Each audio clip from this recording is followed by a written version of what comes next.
নতুন বছরের সবাইকে জানাই অনেক অনেক অভিনন্দন ও শুভেচ্ছা। তো বড়দের প্রণাম আর ছোটদের ভালোবাসা নিয়ে আজকের মিনি ব্লগটা আমি শুরু করলাম।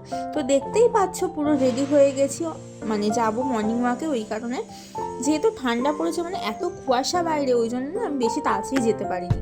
আর এই জন্য আমার যেতে যেতে 6:30 মতনই বেজে গেছিলো। মর্নিং ওয়াক করে চলে এলাম, আসার পরে একটু ফ্রেশ হয়ে গেলাম। ফ্রেশ হয়ে তারপরে দেখো এদিকে মা চা বিস্কুট দিয়ে দিয়েছে, কেন সকালবেলাটা এত খিদে পেয়ে যায়। মায়ের সাথে গল্প করতে করতে চা বিস্কুটটা খেয়ে নিলাম, তারপরে চলে গেলাম স্নানে। তো স্নান করে এসে মায়ের একটাই কাপড় ছিল, তো ওটা ধুয়ে নিলাম।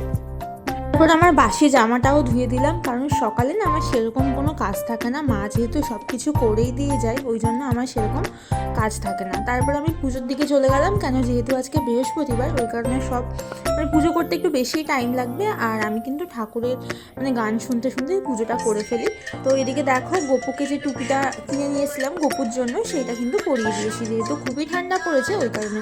আর আজকে তো বৃহস্পতিবার, তো ঘট পাততে হবে, ওই জন্য দেখো একে একে ঘরটা আমি পুরো সাজিয়ে নিচ্ছি সিঁদুরের ফোঁটা দিয়ে। আর এদিকে ফুল দিয়েও সাজিয়ে নিচ্ছি, লাস্টে তোমাদের ভিডিওতে আমি এটা পুরোটাই দেখাবো। কিন্তু ঠাকুরের জন্য একটু বোঁদেও নিয়ে এসেছিলাম, যেহেতু 1 জানুয়ারি, বছরের শুরুটা যদি একটু ভালোভাবে করা যায় সারা বছরটা কিন্তু খুব সুন্দর যায়। আর ঠাকুরের নাম করলেই আমার মনে হয় সব কিছু ভালোই যাবে। এদিকে দেখো পুরো পুজো কমপ্লিট হয়ে গেছে, আর বৃহস্পতিবার করে কিন্তু আমি কর্পূর পঞ্চপ্রদীপ সবই জ্বালাই।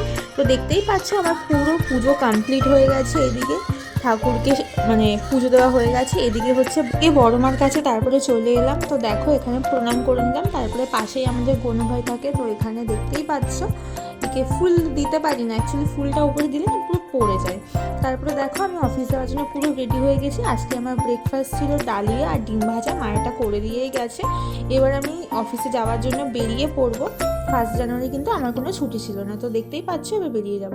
আর দুপুরে কিন্তু আজকে একটা মানে আমরা প্ল্যান করেছিলাম, মানে আমি আর সায়নী প্ল্যান করেছিলাম যে বিরিয়ানি খাবো আমরা, চিকেন বিরিয়ানি। তো অফিসে আজকে আমরা চিকেন বিরিয়ানি খেয়েছিলাম।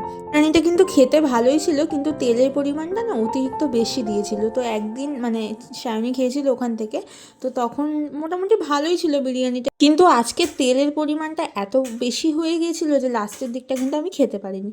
তো যাই হোক, আজকের মিনি ব্লগটা তোমাদের কেমন লাগলো প্লিজ জানিও। তো আজকে এই পর্যন্ত।